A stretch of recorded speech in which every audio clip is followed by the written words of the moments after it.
we ain't playing no games. What is up, guys? It is your boy Atai, and I'm back again with another video. Now, today, guys, something different. A tier list. We have never done a tier list on this channel. Dragon Dagger, yo, I'm a Power Rangers fan from day one to now. Still, mate. And this one, I feel, is going to be juicy. Now, guys, I just want to say, just beforehand, this is obviously a best to worst, obviously in comparison, but guys, I just want to say, just remember, it's my opinion. They got five kind of breaking down into 5 tiers. So as you can see, we've got Morphin Master, which is God tier, dank.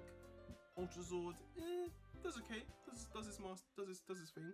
Battleizer, let's say not bad, not worse, but does the job. Broken Skull,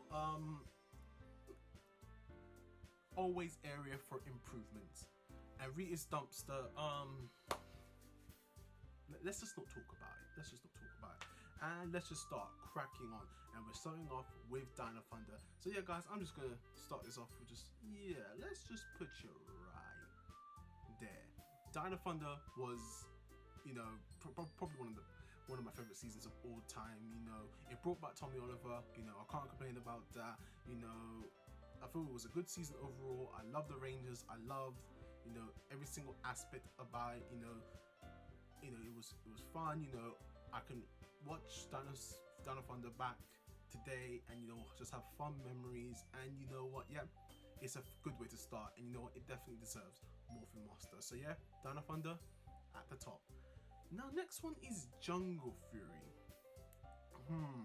Controversial one. I think I already know where I'm gonna put this.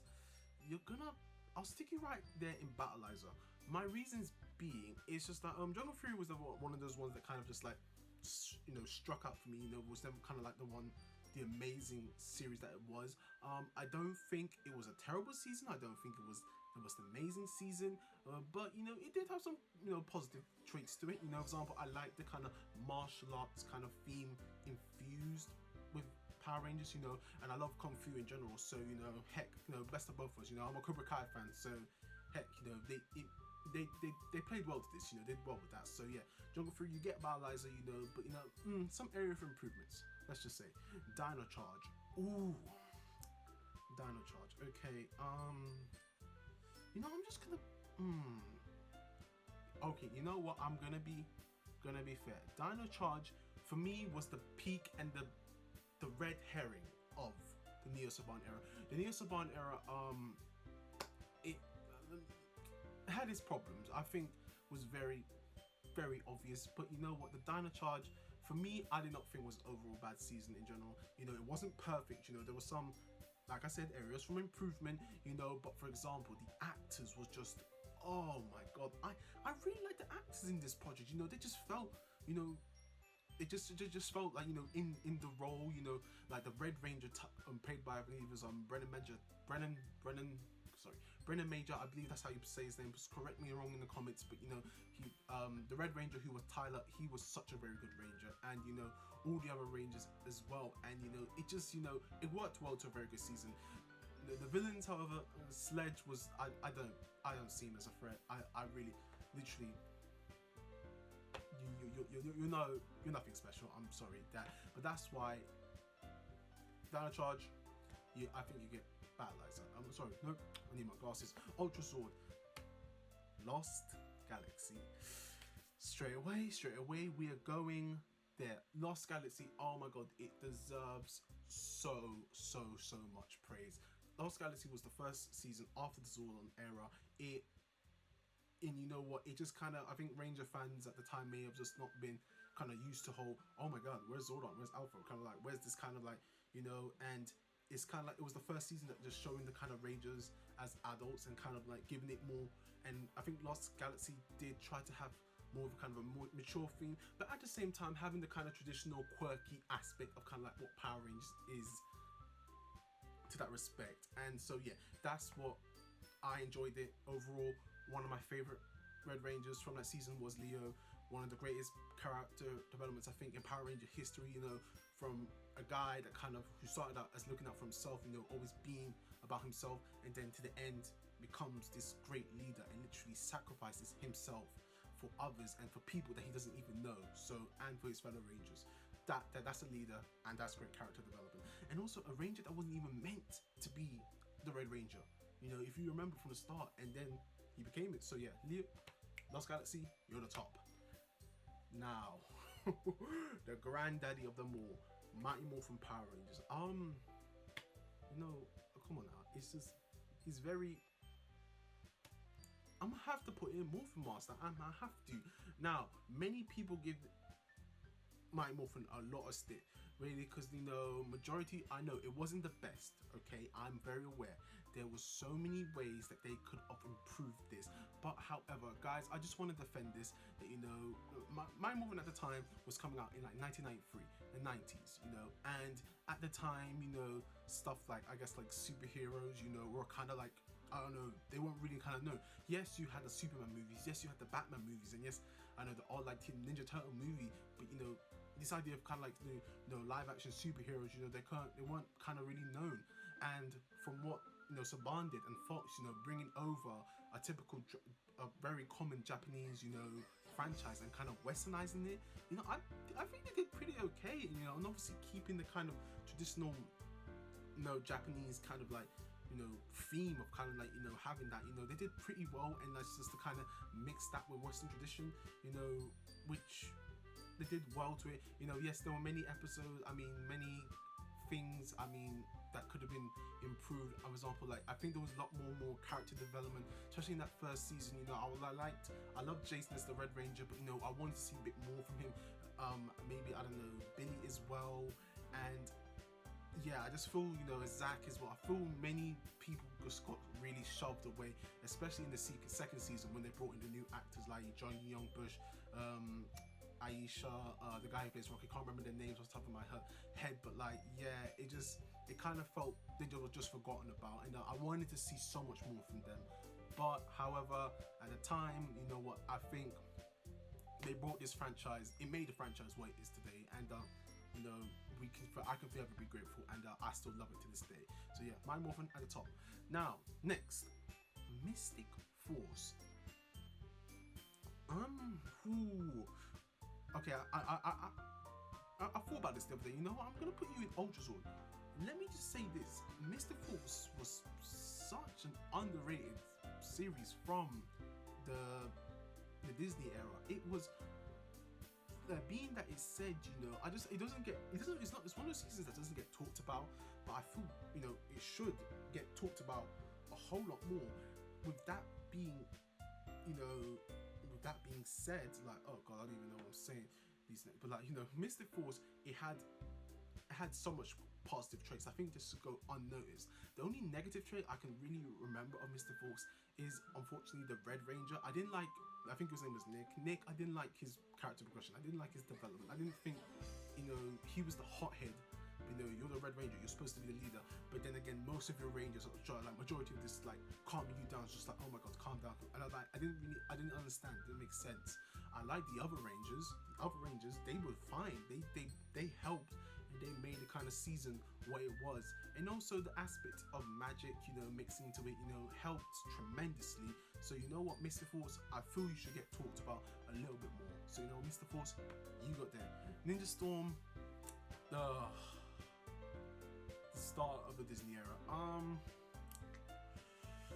Okay, I'm gonna be fair. I'm gonna say Battleizer. Ninja Storm, I can't very much about Ninja Storm. I'm not saying it was a terrible series, but at the time, when I would first watch Ninja Storm, I was just like, wasn't really for me.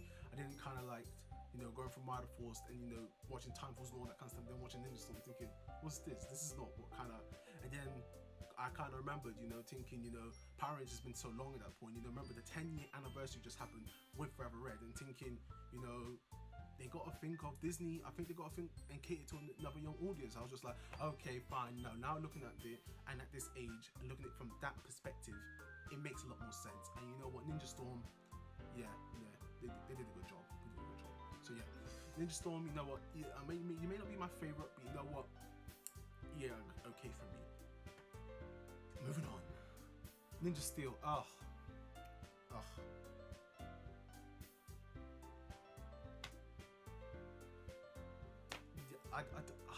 Rita's Dumpster. When you're Rita's Dumpster, don't even really need to explain. It's just like, I'm not saying you're trash. It's just, well, you kind of are trash.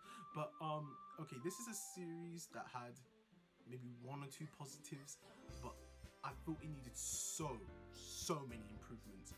Ninja Steel, and yeah, I can't remember much of Ninja Steel. It's just, I think I whizzed through it, or I maybe stopped halfway through. But yeah, it's just like Ninja Steel. Yeah, you know, maybe some positive aspects that I can't think about right now. But yeah, I think, yeah, I'm just saying you're there. That's kind of keep it simple. In Space. Let's go right there. In Space, again, fantastic. You know, wonderful characters, wonderful story. The kind of dynamic between Corone and Andros was just, again, fantastic. You know, the clashing of brother, of sister. You know, the first kind of time we saw, you know, families, you know, on different either sides go and clash. And you know, we've seen a while here in Power Rangers, but you know, that was kind of first time we saw. And we went into space. You know, obviously these places like Eltar, you know, Akuto, you know, just reference, you know, in that kind of like Power Rangers universe, but we never explored them. So seeing them actually explore them, you know, and going into space was good. And if we could not have the cherry on the cake for this season, Countdown to Destruction, probably the best Power Rangers finale all time, if not the best, one of them. In Space, you're Morphin Master. Megaforce, oh god. Well, we all know where Megaforce is going, huh? Megaforce, you go right there.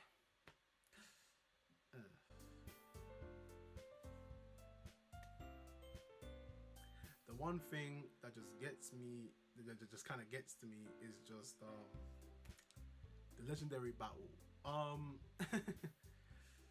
You hyped us up for 2 seasons. You hyped this up, and then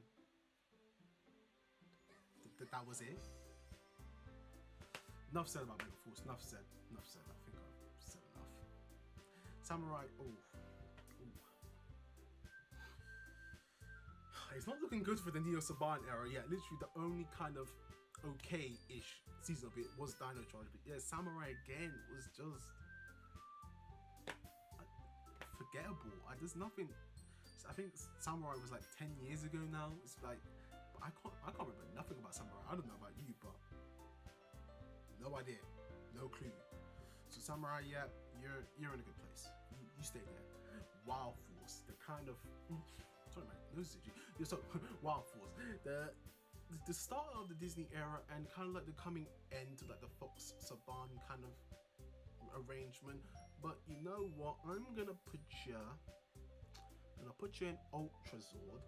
Why? I like the characters. I very much like the Rangers. I think the Rangers, all of them were so memorable. You know, Max, Danny, Taylor. You know, Taylor being this kind of like working with Wes. You know, kind of like, no, Wes. Sorry. Cole, why am I so itchy?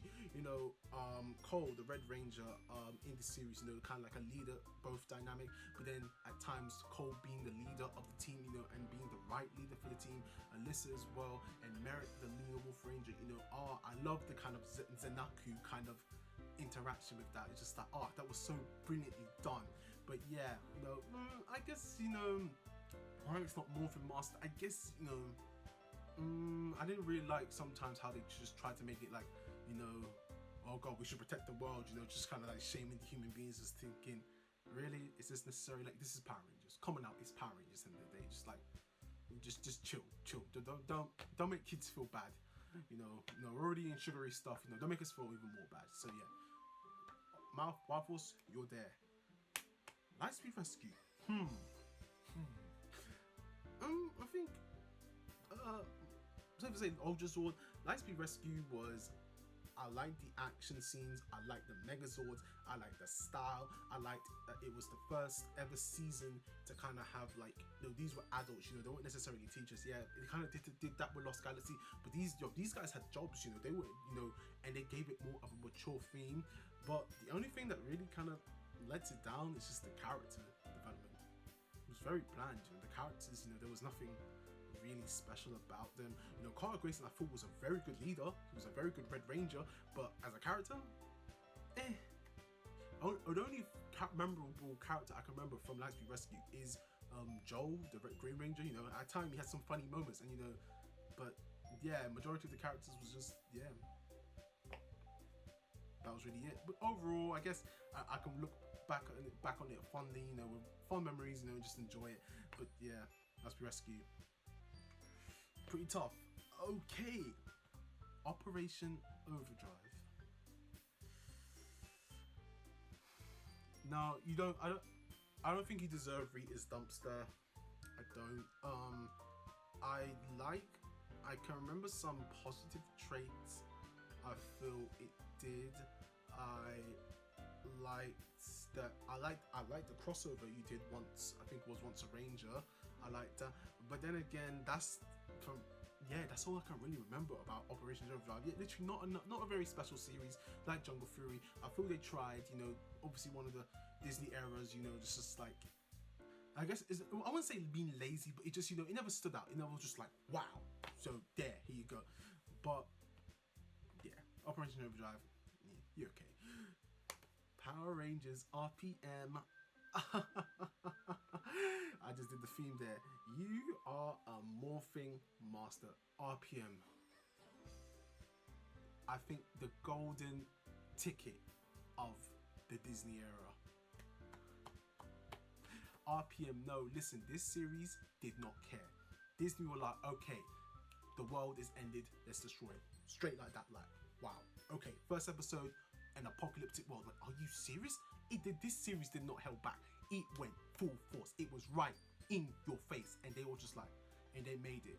The characters were amazing. You know, each episode, you know, they had like a standalone episode where we learned so much more about the Rangers, thinking, oh my god, yes. Literally, they had episodes that were labeled Ranger Blue, Ranger Yellow, and like, we learned so much about them. And you know, it makes and helps with the character development series. And I wish more writing would go that into more Power Rangers series. Oh my god. If they did that with other Power Rangers series, Power Rangers would be much more of a franchise than it know today. RPM, not much people talk about you, but you should. RPM, you are a fantastic series. You deserve, you know what, put you just before Dino Thunder there. You know what, like I said, I have no favorites with Power Rangers, but like, you know, if that's my top 5 there for Power Rangers, then yeah, those are my top 5. Enough said. And ooh, moving on to SPD. You know what? Another little well done from the Disney era. I think Morphin Monster. No, you get top of Ultra Zord. That's reason that with being is just I guess I don't know. I'm gonna revisit SPD. SPD is very close to Morphin Master because there's some parts I can't really remember about it, but you know, I do remember the characters. I do remember some episodes in particular, and you know, I quite liked the final kind of episode sequence. You know, I think it was quite a closing, and I quite liked the passing of the torch, how Jack gave his morpher to Sky. So I quite liked that. That was good. But yeah, I think you're safe at Ultra Sword for now. Time Force. I said top 5, but apologies about that. But you're gonna go there. Morphin Master. Time Force, you did amazing. You did well. You know what? So again, brilliant character development. You know, good character development really helps the series. Even from Eric, you know, the Quantum Ranger. Okay, yes, even at the end, we saw his character development and you saw a bit of his character come through later, which is a bit unfortunate. We would like to see that more, but you know, I think we got a fair few chunk of Eric, and even like I said, the other Rangers. The only Rangers that was quite bland in my opinion was the Blue Ranger, Lucas. Nothing really special. It's just like, oh, he's cool, but like that's really it. But you know, Jen, you know, Trip, you know, an alien from the year 3000 coming into the year 2001 and just being adapted to this whole new environment was just like mind-blowing. And Wesley Collins, probably my favorite Red Ranger of all time. So cool. Wonderful character development. You know, this rich kid, you know, was just like, you know, always looking kind of out for himself. And you know what? He sent back his friends at the end, such a bold and courageous, heroic move, and he thought of sacrifice himself. Damn, Time Force, need more praises. Overall, I guess the villains could have been. The villains were okay, nitpicking at this point. Turbo, okay, let's just get through this, I'm putting Turbo at Battleizer because I don't know, I would have liked what they done in the second part of the series, when they brought in TJ and all them guys. I would like that if they done that for the original series, not kind of like passing on the baton, it just like, I don't know, I didn't really like that, I just felt like when Tommy those guys left, it kind of got a little bit, less good.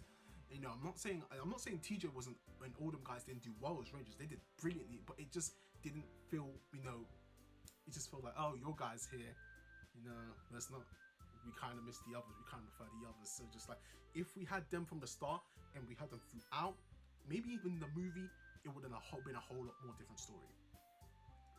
Power Rangers Zeo. Again, you're gonna go in Battleizer. Zeo. Oh, actually, Zeo is more kind of on Ultra Sword because why they brought back Jason, and it helped Zeo, if not helped his character development so much in Zeo. And Jason became one of my favorite Power Rangers characters all time. So yes, and it didn't really feel like a very brand new series. It felt like Power Rangers, technically it was season 4, but it was a continuation of Mighty Morphin, so it felt like Mighty Morphin kind of season 4, but it wasn't. So yeah, but Zeo still had the same theme. I like the new villains, King Mondo, all that, and they still, Lord Zed and Rita Repulsa, they still was there at the same time. So yeah, they brought here in the new, like again, nothing special, but I think the peak of it is when they brought back Jason, that I really was just like, yes, love that. But yeah, guys, that, as you can see, is my Power Rangers tier list, and I had a lot of fun with that, just like kind of revisiting memories, looking back on Power Rangers, and yeah, I had a bang and go. So yeah, guys, what I'm going to do is I'm going to leave this tier list in the link in the description. If you guys want to do your own tier list as well, then yeah, feel free to it. And guys, remember to like this video if you love Power Rangers, just like me. And guys, remember to comment, if there's anything that I've said you do not disagree with, if you want to have a discussion, let's go in the comments. Also my Twitter and Instagrams, message me. Let's have a chat. I got nothing to do. Let's go. Yeah, guys, I've been your boy, I-Tai, and this is